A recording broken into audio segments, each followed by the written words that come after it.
ಶ್ರೀಕೃಷ್ಣ ಜನ್ಮಾಷ್ಟಮಿಯ ಪ್ರಯುಕ್ತ ಒತ್ತು ಶಾವಿಗೆ ಅಥವಾ ಸೇಮೆ ದಡ್ಡೆ ಅಂತಾರಲ್ವ, ಅದನ್ನ ತುಂಬಾ ಎಳೆಯಾಗಿ ಬಿಡಿ ಬಿಡಿಯಾಗಿ ಸುಲಭವಾಗಿ ಹೇಗೆ ಮಾಡ್ಬೋದು, ಹಾಗೆಯೇ ಅದಕ್ಕೊಂದು ವಿಶೇಷವಾಗಿರುವಂಥ ಕಾಯಿ ಹಾಲಿನ ರೆಸಿಪಿಯನ್ನು ಕೂಡ ಈ ವಿಡಿಯೋದಲ್ಲಿ ನಾನು ಹೇಳ್ಕೊಡ್ತಾ ಇದ್ದೇನೆ. ನನ್ನ ಈ ಸ್ಪೆಷಲ್ ರೆಸಿಪಿ ನಿಮಗೆ ಇಷ್ಟ ಆದರೆ ಈ ವಿಡಿಯೋನ ಲೈಕ್ ಮಾಡಿ, ಬೇರೆಯವ್ರಿಗೆ ಶೇರ್ ಮಾಡಿ ಕೂಡ. ಹಾಗೆಯೇ ಇಲ್ಲಿ ತನಕ ನೀವು ಯಾರಾದರೂ ನನ್ನ ಚಾನೆಲ್ಗೆ ಸಬ್ಸ್ಕ್ರೈಬ್ ಆಗಿಲ್ಲದಿದ್ದರೆ ದಯವಿಟ್ಟು ಸಬ್ಸ್ಕ್ರೈಬ್ ಆಗಿ, ಯಾಕಂತಂದರೆ ನಾನು ನೆಕ್ಸ್ಟ್ ಹಾಕುವಂಥ ಕೂಡ ಎಲ್ಲ ರೆಸಿಪೀಸ್ಗಳನ್ನು ನೀವು ಮಿಸ್ ಮಾಡದೆ ನೋಡ್ಕೋಬೋದು. ಥ್ಯಾಂಕ್ಸ್ ಎಲ್ರಿಗೂ. ಈ ಒತ್ತು ಶಾವಿಗೆಯನ್ನು ಮಾಡಲಿಕ್ಕೆ ನಾನು 2 ಕಪ್ಪಷ್ಟು ದೋಸೆ ರೈಸ್ ಅಥವಾ ನೀವು ಬೆಳ್ತಿಗೆ ಅಕ್ಕಿ ಕೂಡ ಯೂಸ್ ಮಾಡ್ಬೋದು.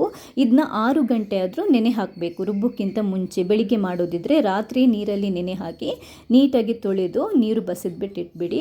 ರುಬ್ಬಲಿಕ್ಕೆ ಮತ್ತು ಹದ ಮಾಡಲಿಕ್ಕೆ ನಮಗೆ 1 ಕಪ್ಪಷ್ಟು ನೀರು ಬೇಕಾಗುತ್ತೆ. 2 ಕಪ್ ರೈಸಿಗೆ 1 ಕಪ್ಪಷ್ಟು ನೀರು. ಈ ರೈಸನ್ನು ಒಂದು ಮಿಕ್ಸರಿಗೆ ಹಾಕೊತಾ ಇದ್ದೀನಿ. ಇದಕ್ಕೆ ಒಂದು ಸ್ವಲ್ಪ ಕೋಕೋನಟ್ ಆಯಿಲನ್ನು ಹಾಕ್ಕೊಳ್ಳಿ. 1 ಟೇಬಲ್ ಸ್ಪೂನಷ್ಟು ಹಾಕ್ಕೊಂಡಿದ್ದೀನಿ. ಬಿಡಿ ಬಿಡಿಯಾಗಿ ಎಳೆಯಾಗಿ ಬರುತ್ತೆ. ನೀವು ಬೇರೆ ಆಯಿಲ್ ಕೂಡ ಹಾಕೋಬೋದು. 1/4 ಟೇಬಲ್ ಸ್ಪೂನಷ್ಟು ಉಪ್ಪು, ಒಂದು 1/4 ಕಪ್ಪಷ್ಟು ಕಾಯಿ ತುರಿನ ಹಾಕ್ಕೊಳ್ಳಿ. ಕಾಯಿ ತುರಿ ಹಾಕೊಳ್ಳೋದ್ರಿಂದ ಶಾವಿಗೆ ರುಚಿಯಾಗಿ ಬರುತ್ತೆ, ಹಾಗೆಯೇ ಮೆತ್ತಗೆ ಬರುತ್ತೆ. ಈಗ ರುಬ್ಲಿಕ್ಕೆ 1 ಕಪ್ ನೀರು ತೆಗೆದಿಟ್ಟಿದ್ದೀವಲ್ವ, ಅದರಲ್ಲಿ ಅರ್ಧದಷ್ಟು ಹಾಕ್ಕೊಳ್ಳಿ. ಪೂರ್ತಿ ಅಲ್ಲ, ಅರ್ಧದಷ್ಟು ಇಟ್ಬೇಡಿ. ಅರ್ಧ ಕಪ್ಪಷ್ಟು ನೀರನ್ನು ಹಾಕ್ಕೊಂಡು ನೀಟಾಗಿ ಗ್ರೈಂಡ್ ಮಾಡಿಕೊಂಡು ನೋಡಿ, ಈ ಹದಕ್ಕೆ ಹಿಟ್ಟು ರೆಡಿ ಆಗಬೇಕು. ಈ ಹದಕ್ಕೆ ತುಂಬಾ ನೈಸಾಗಿ ರೆಡಿ ಆಗಬೇಕು. ಅದಾದ ನಂತರ ಸ್ಟವ್ ಮೇಲೆ ಒಂದು ಪ್ಯಾನ್ ಇಟ್ಬಿಟ್ಟು ಉಳಿದ ಅರ್ಧ ಕಪ್ ನೀರನ್ನು ಇದಕ್ಕೆ ಹಾಕಬೇಡಿ. ಉರಿ ಮೆಲ್ಲಗೆ ಇಟ್ಬೇಡಿ, ಜಾಸ್ತಿ ಬೇಡ, ಮೆಲ್ಲಗೆ ಇಟ್ಬಿಟ್ಟು ಈ ನೀರನ್ನು ಹಾಕಿ ಮತ್ತೆ 1 ಟೇಬಲ್ ಸ್ಪೂನಷ್ಟು ಕೋಕೋನಟ್ ಆಯಿಲನ್ನು ಹಾಕೊತಾ ಇದ್ದೀನಿ. ನೀವು ಬೇರೆ ಆಯಿಲ್ ಬೇಕಾದರೂ ಯೂಸ್ ಮಾಡ್ಬೋದು. ಆಯಿಲ್ ಏನಕ್ಕೆ ಯೂಸ್ ಮಾಡೋದು ಅಂತಂದರೆ ಶಾವಿಗೆ ಇದೆಯಲ್ವ, ಬಿಡಿ ಬಿಡಿಯಾಗಿ ಎಳೆಯಾಗಿ ಬರುತ್ತೆ.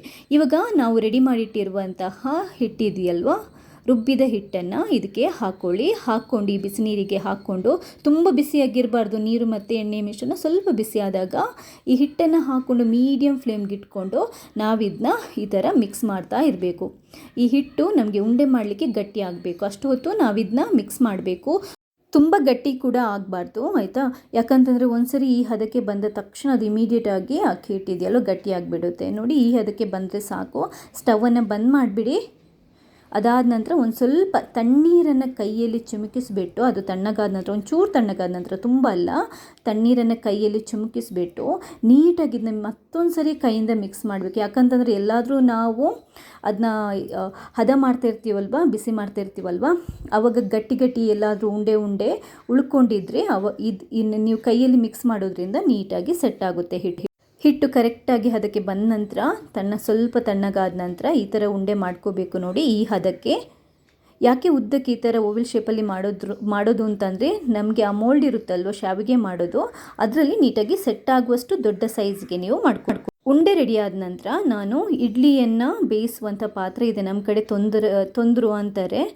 ಇದರಲ್ಲಿ ನೀರು ಹಾಕಿಬಿಟ್ಟು, ನೀರನ್ನು ಬಿಸಿ ಮಾಡಿಬಿಟ್ಟು ಈ ಥರ ಈ ಉಂಡೆಗಳನ್ನು ಇಟ್ಬಿಟ್ಟು ನಾವು ಹೈ ಫ್ಲೇಮ್ ಇಟ್ಕೊಂಡು ಮುಚ್ಚಿಬಿಟ್ಟು ಸ್ಟೀಮಲ್ಲಿ ಒಂದು 20ರಿಂದ 25 ನಿಮಿಷ ಬೇಯಿಸಬೇಕು. ದೊಡ್ಡ ಉಂಡೆ ಆಗಿರೋದ್ರಿಂದ ಬೇಗ ಅದು ಬೇಯಲ್ಲ. ಒಂದು 25 ನಿಮಿಷ ಮಿನಿಮಮ್ ನೀವು ಬೇಯಿಸಿ. ಈಗ ಇದಕ್ಕೊಂದು ವಿಶೇಷವಾಗಿರುವಂಥ ಸಿಹಿ ಕಾಯಿ ಹಾಲನ್ನು ನಾವು ರೆಡಿ ಮಾಡೋಣ. ಕಾಂಬಿನೇಷನ್ ಇದ್ರದ್ದು ಅದ್ಭುತವಾಗಿರುತ್ತೆ. ಈ ಶಾವಿಗೆ ಜೊತೆ 1 ಕಪ್ಪಷ್ಟು ಕಾಯಿಯನ್ನು ತುರಿದುಕೊಂಡು ಅದನ್ನ ಮಿಕ್ಸಿಗೆ ಹಾಕ್ಕೊಂಡಿದ್ದೇನೆ. ಅದಕ್ಕೆ 1 ಲೋಟದಷ್ಟು ನೀರನ್ನು ಹಾಕಿ ನೀಟಾಗಿ ಗ್ರೈಂಡ್ ಮಾಡಿಕೊಂಡು ಅದನ್ನ ಒಂದು ಬಟ್ಟೆಯಲ್ಲಿ ಫಿಲ್ಟರ್ ಮಾಡಿಬಿಟ್ಟು ಈ ಥರ ಹಿಂಡಿಬಿಟ್ಟು ನೀವು ಕಾಯಿ ಹಾಲನ್ನು ತಗೊಳ್ಳಿ. ಕಾಯಿ ಹಾಲು ಬೇಕಾದರೆ ಸ್ವಲ್ಪ ತೆಳ್ಳಗೆ ಮಾಡ್ಕೋಬೋದು, ಬಟ್ ದಪ್ಪ ಇದ್ರೇ ಚೆನ್ನಾಗಿರುತ್ತೆ. ಈ ಹಿಂಡಿಯನ್ನು ಇದೆಯಲ್ಲಿ ಇನ್ನೊಂದ್ಸರಿ ಬೇಕಾದರೆ ಫಿಲ್ಟರ್ ಮಾಡ್ಕೊಳ್ಳಿ ನೀರು ಹಾಕಿ, ಇಲ್ಲ ನೀವು ಚಟ್ನಿಗೆ ಬೇಕಾದರೂ ಯೂಸ್ ಮಾಡ್ಬೋದು. ಇದಕ್ಕೆ ರುಚಿಗೆ ನೀವು ಬೆಲ್ಲನ ಬೇಕಾದರೂ ಕರಗಿಸ್ಬಿಟ್ಟು ಹಾಕೋಬೋದು, ಬಟ್ ನಾನು ಜೋನಿ ಬೆಲ್ಲ ಹಾಕ್ಕೊಂಡಿದ್ದೇನೆ. ಒಂದು 5-6 ಟೇಬಲ್ ಸ್ಪೂನಷ್ಟು ಜೋನಿ ಬೆಲ್ಲನ ಹಾಕ್ಕೊಂಡಿದ್ದೇನೆ. ಸಿಹಿ ನೋಡಿಕೊಂಡು ಬೆಲ್ಲನ ಅಡ್ಜಸ್ಟ್ ಮಾಡ್ಕೊಳ್ಳಿ. ಬೇಕಾದರೆ ಏಲಕ್ಕಿ ಪುಡಿ ಬೇಕಾದರೂ ಇದಕ್ಕೆ ಗುದ್ಬಿಟ್ಟು ಹಾಕೋಬೋದು. ಇಷ್ಟೇ ನೋಡಿ, ಕಾಯಿ ಹಾಲು ರೆಡಿಯಾಗಿದೆ. ಹಾಗೆಯೇ ಒಂದು ಟೊಮೆಟೊ ಸಾರು ಕೂಡ ರೆಡಿಯಾಗಿದೆ. ಖಾರ ಬೇಕಾದರೂ ಖಾರ ತಿನ್ಬೋದು, ಸಿಹಿ ಬೇಕಾದರೂ ಸಿಹಿ ತಿನ್ಬೋದು. ಎರಡೂ ತುಂಬಾ ಚೆನ್ನಾಗಿರುತ್ತೆ. 25 ನಿಮಿಷ ಆದ ನಂತರ ಇದನ್ನ ಓಪನ್ ಮಾಡ್ತಾ ಇದ್ದೀನಿ.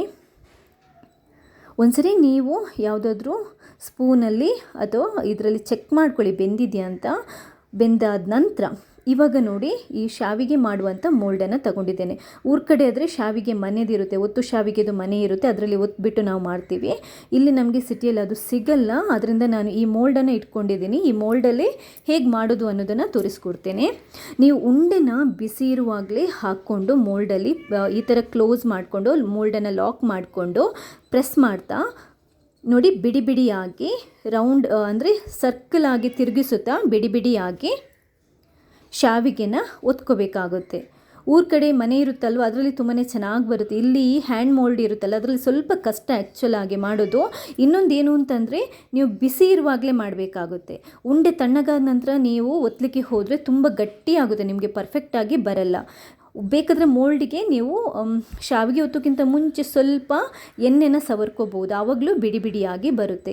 ಕಾಯಿ ಹಾಲು ಅಥವಾ ಟೊಮೆಟೊ ಸಾರು ಅಥವಾ ಊರ ಕಡೆ ನಾವು ಕೋಳಿ ಸಾರು ಚಿಕನ್ ಸಾರು ಜೊತೆನೂ ಅದ್ಭುತ ಅಂತಂದರೆ ಅದ್ಭುತ ಕಾಂಬಿನೇಷನ್, ತುಂಬಾ ಚೆನ್ನಾಗಿರುತ್ತೆ. ಒಂದ್ಸರಿ ನೀವು ಖಂಡಿತವಾಗ್ಲೂ ಟ್ರೈ ಮಾಡಿ. ಯಾಕಂತಂದರೆ ನಮಗೆ ಇಲ್ಲಿ ಸಿಟಿಯಲ್ಲೆಲ್ಲ ತುಂಬ ಅಪರೂಪ ಇದು. ನೆನೆದ್ರೇ ನಮಗೆ ಒಂಥರ ತಿನ್ನಬೇಕು ಅಂತ ಅನ್ನಿಸ್ತಿರುತ್ತೆ, ಅಷ್ಟು ಚೆನ್ನಾಗಿರುತ್ತೆ. ಎನಿ ಪ್ಲೇನ್ ಸಾರು ಇರುತ್ತಲ್ವ, ಸ್ವಲ್ಪ ಹುಳಿ ಫ್ಲೇವರ್ ಸಾರು, ಚಿಕನ್ ಸಾರು, ಹಾಗೆಯೇ ಸಿಹಿ ಆಗಿರುವಂತಹ ಕಾಯಿ ಹಾಲು, ಇದೆಲ್ಲದರ ಜೊತೆ ಈ ಶಾವಿಗೆ ಕಾಂಬಿನೇಷನ್ ತುಂಬಾ ಚೆನ್ನಾಗಿರುತ್ತೆ. ರೆಸಿಪಿ ಇಷ್ಟ ಆದರೆ ಲೈಕ್ ಮಾಡಿ, ಹಾಗೆಯೇ ಶೇರ್ ಮಾಡಿ. ಥ್ಯಾಂಕ್ಸ್ ಎಲ್ರಿಗೂ.